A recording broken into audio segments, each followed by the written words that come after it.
Good evening, everyone. My name is Paul Young. I'm actually going to walk you through a quick video on Ontario. So, Ontario being the largest province by population by GDP in this country, in Canada, it's a good idea to understand the issues that are driving this election. A lot of it's driven by policies made by McGuinty and Kathleen Wynne over the last 11-12 years they've been in power.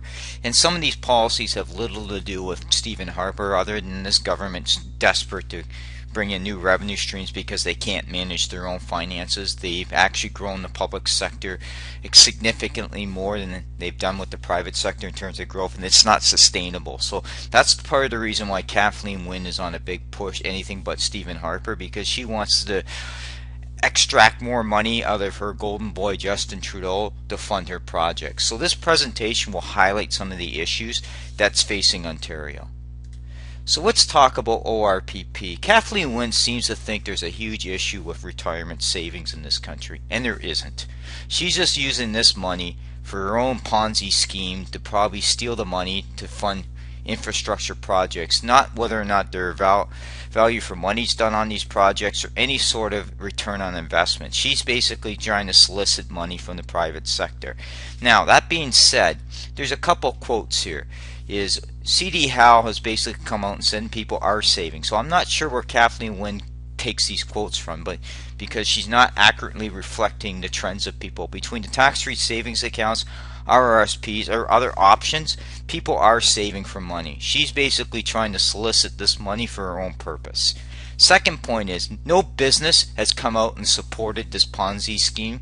Despite what Kathleen Wynne said, they don't support it. Actually, during the election, the Canadian Federation of Independent Business put out their policy proposals, and not one of those policy proposals had anything to do with hiking payroll taxes. So, if you're looking at parties, Stephen Harper is the only one that's trying to hold the line on payroll taxes, as compared to either Thomas Mulcair or Justin Trudeau, who plan to enhance CPP. Let's talk about cap and trade. Cap and trade is a process that basically to penalize large emitters. Basically, it's a failed system in Europe. It hasn't worked in terms of doing anything. It's fraught with errors. Kathleen Wynne seems to think she can be able to handle a cap and trade system. But if you go look at her historical record on any sort of policy, whether that's e-health or other policies she's brought into play, like the gas plant cancellation, you will see that she's mismanaged money. So giving her cap and trade will just mean it's fraught for errors and will do nothing to attract business. Let's talk about healthcare funding. This is another one where she throws it back at Stephen Harper in terms of cutting the transfer. He has not cut the transfers. He's grown the transfers to 6% per each year. He's redone the transfers after a certain date to make sure they're sustainable, to at least to GDP growth of 3% or higher. What Kathleen Wynne is not telling you, and the same with Justin Trudeau in terms of his pandering into the GTA, he's not telling you that of the 6% that the government gives each year at the federal level, only 2% of that makes it back down to direct frontline services. So Kathleen Wynne has a good habit of taking that other 4% and putting it into her size of government and then blaming Harper. You need to think of that when you're asking yourself at an election. Do you want somebody that's going to enable Kathleen Wynne to spend and waste more taxpayers' money at your expense? Then if you vote Justin Trudeau, that's exactly what you will get. Let's talk about infrastructure. Yes, infrastructure is key. There's three components to it. There's municipal, provincial, and federal involvement. Stephen Harper has set up the Build Canada and the Gas Tax Fund to support some funding down to the transit level. However, the dollars are not being maximized, and that's something you'll never hear from Justin Trudeau. And what I mean by that, there's structural issues with OMERS, which is the pension funding that adds costs to the municipality.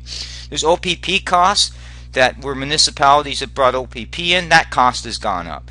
So I can go through a list of numerous issues related at the provincial level, but the dollars are not maximized. So even if you gave Ontario $5 billion more in infrastructure, it likely will not be maximized due to the bureaucracy in Ontario that will drive cost up and not maximize that revenue coming in from the government in terms of sponsoring these projects. Let's talk about the economy. If you're going to grow an economy in Ontario, then you need to get a hold of your policies. And these policies are driven provincially. Mining regulations, not federal. Hydro rights, not federal. Taxation, she can come up with her own taxation. So business can adjust, but they can't adjust to a multitude of bad policies. And if you look here, basically I put Unifor here for a good example. Uniform's called out Harper for killing, say, 20,000 automotive jobs. The reality is he's not. If you look at the real aspect of it, Kathleen Wynne's driving jobs out, not Stephen Harper. So you can hear all the rhetoric going around about the economy in Ontario is growing. It'd be growing quicker if we didn't lose the capacity and the business was more confident to invest in Ontario. That's not the case. The drivers here are not sustainable in terms of attracting business. That's why I've listed Magnum here as well as mining. Middle class. Let's talk about the middle class. Stephen Harper's brought in tax cuts that put $30 billion back into the middle class over the last 10 years. No comment from Kathleen Wynne. Why? Because she can't run on that the middle class is actually doing well. So what I've done with this pyramid chart is to show you the boutique tax credits and the options that Stephen Harper's done to help your family. You elect a Liberal government, a lot of these boutique tax credits will be gone. TFSA will be limited down to $5,000. So you need to ask yourself, what government's actually looking out for me in terms of my own plan and putting more money in my pocket? It's not the Liberals, it's not the NDP. The only party doing that is the Conservatives. This is just a quick example of a single person. Okay, I put hydro rates basically on a monthly basis, gas rates, utility rates, all that, right? So basically what I've done is try to show people the impact on an annual basis, what would happen in terms of different things. So if you're making the tax cut savings, say a $1,500 person was going to receive, he's actually losing that by health premium. He's losing that through hydro rates and probably the GST. So in essence, he's probably losing 75-80% of that tax savings to bad policies. Did we need new improvements to the grid? Yes, but they needed to be done appropriately. They weren't done to do boondoggles like wind farms or solar energy that haven't showed that they are prime return on investment. The next slide here is just basically showing you a family income. Same thing. I'm showing you about what Harper's done. Harper can only do so much to bring people's money back.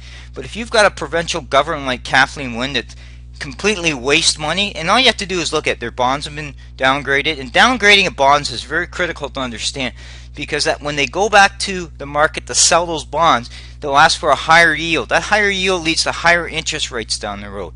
Kathleen Wynne is playing on borrowed time. She's hoping her golden boy gets in so he can fund her programs. Thank you.